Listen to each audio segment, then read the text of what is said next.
Olá! Bem-vindos de volta à nossa série de análises literárias. Olá. No nosso último papo, a gente desvendou um pouco de O Príncipe, do Maquiavel, né? Falamos bastante de poder e estratégia. Sim, foi uma discussão bem interessante sobre as dinâmicas do poder. E hoje a gente viaja bem mais longe no tempo, lá para a China antiga. Vamos falar de um clássico que, nossa, atravessa séculos.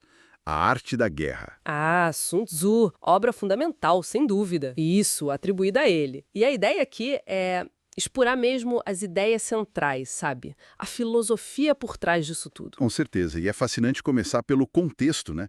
Sun Tzu, que teria vivido lá por 500 a.C., mais ou menos. Uma época bem remota. Sim, e ele já abre o livro dizendo que a guerra é, assim, vital para o Estado. É o domínio da vida ou da morte, o caminho para a sobrevivência ou para a ruína. Então, entender isso é crucial. Pesado já no começo. Totalmente. E aí ele estabelece 5 fatores que precisam ser avaliados antes de qualquer coisa, antes da guerra em si. E esses fatores, eles não são só sobre batalha, né? Parecem mais amplos. Exatamente. O primeiro é a doutrina, que é essa harmonia, essa sintonia fina entre o povo e o governante, para que sigam as ordens sem questionar, sabe? Uhum, confiança total. Depois vem o tempo. Não só o clima, as estações, mas o momento certo, o yin e yang das circunstâncias. Entendi. Aí tem o terreno. Distância, se é fácil ou difícil de atravessar, se é perigoso ou seguro. A geografia estratégica. Isso. O quarto é o mando. As qualidades do general. Sabedoria, sinceridade, humanidade, coragem e o rigor, a disciplina. As virtudes do líder. E por último, a disciplina mesmo, no sentido da organização do exército. A cadeia de comando, a logística, tudo funcionando direitinho. Nossa, é bem completo. E cobre muitos aspectos. Dominar a análise disso tudo é a base, segundo ele. E talvez a ideia mais famosa, que permeia tudo, seja aquela de que toda guerra se baseia no engano. Ah, sim, essa é central. Mas não é só mentir, né? É algo mais psicológico. Exato, não é só contar uma mentira, é moldar a percepção do inimigo. Ele diz, parece incapaz quando você é capaz, finja estar parado quando está se movendo, pareça longe quando está perto. É quase um jogo mental. Totalmente. Usar iscas para atrair o oponente para uma armadilha, fingir desordem para ele achar que você está fraco, irritar o general inimigo se ele for colérico, para ele tomar decisões ruins. É uma guerra de inteligência antes de tudo. Precisamente. Antes do choque de tropas. O que me leva para um outro ponto que parece até estranho num livro de guerra, a ideia de que a melhor vitória é vencer sem lutar. Piores mestres da arte da guerra. Forte isso. E como se faz? Atacando outras coisas. Exato. Primeiro ataque a estratégia do inimigo, os planos dele. Depois, as alianças dele. Só em último caso, o exército.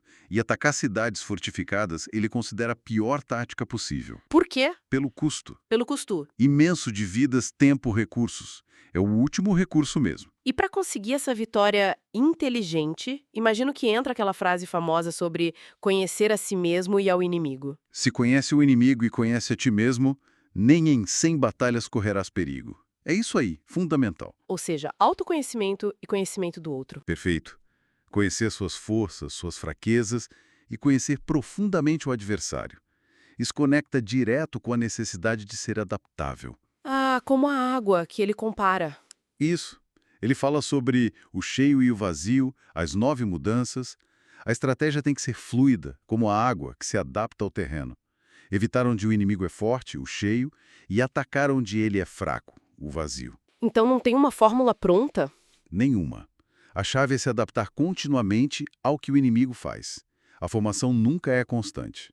E para ter esse conhecimento todo do inimigo, a informação é crucial. Ele fala de espiões, né? Muito. O último capítulo é inteiramente dedicado a isso. Ele detalha 5 tipos de espiões. O nativo, o interno, o duplo. Duplo? Como assim? É o espião inimigo que você consegue virar para o seu lado. Tem também o liquidável, que leva informação falsa, e o flutuante, que vai e volta. Que complexo. E ele é muito claro. A informação prévia que vem desses espiões é o que permite ao líder sábio e ao bom general conquistar vitórias que superam as pessoas comuns. Sem inteligência é lutar no escuro. Fica muito claro que, apesar do título, A Arte da Guerra, as lições vão muito além do campo de batalha, né? Com certeza, se a gente parar para pensar, o planejamento cuidadoso, a liderança baseada em caráter, a adaptabilidade, a importância da informação, gerenciar recursos, entender a psicologia humana. É estratégia pura. Exato. A gente vê esses princípios aplicados hoje em negociações, no mundo dos negócios, na diplomacia, até na forma como a gente lida com desafios pessoais, sabe? Então, para a gente amarrar as ideias, o que fica é o engano como ferramenta estratégica, planejamento baseado em conhecimento profundo de si, do outro, do contexto, ser flexível, como a água, e sempre buscar a vitória mais inteligente, que idealmente nem precisa de confronto. Exatamente. E talvez uma reflexão final, né? Num mundo que às vezes parece valorizar só a força bruta, a ação direta, visível, Uhum. como essa filosofia de Sun Tzu, que prega a sutileza, o conhecimento, a paciência estratégica, às vezes até a inação calculada, como isso pode oferecer um jeito diferente e talvez mais poderoso de navegar a complexidade hoje? É uma pergunta que fica.